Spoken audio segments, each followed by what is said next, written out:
আজ থেকে ১৪০০ বছর পূর্বে পৃথিবী যখন অন্ধকার অমানিসায় নিমজ্জিত ছিল, চারিদিকে যখন জুলুম, অত্যাচার, জিনা, ব্যভিচারের রাজত্ব চলছিল, তখন পৃথিবীবাসীর মুক্তির পয়গাম নিয়ে আগমন করেন সর্বশ্রেষ্ঠ মহামানব রাসূল করিম সাল্লাল্লাহু আলাইহি ওয়াসাল্লাম।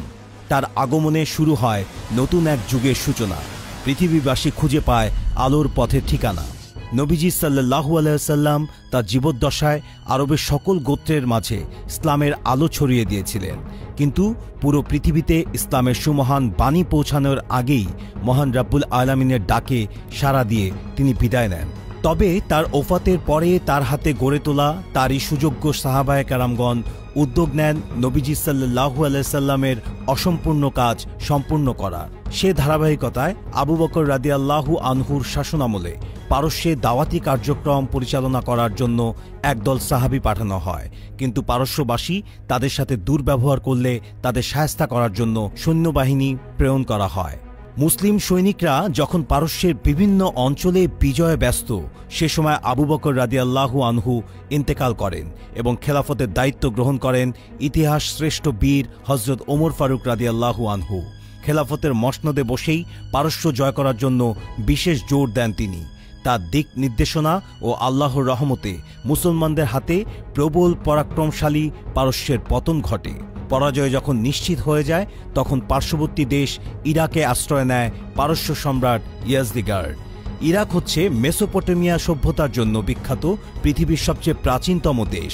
ঐতিহ্যবাহী এই দেশটি পৃথিবীর শুরু থেকেই প্রাকৃতিক নিয়ামতে পরিপূর্ণ এবং সম্পদশালী রাষ্ট্র ছিল, কিন্তু দুনিয়াবী সম্পদে ধনী হলেও ইরাকবাসীর অন্তর ছিল ইসলামের আলো থেকে বঞ্চিত।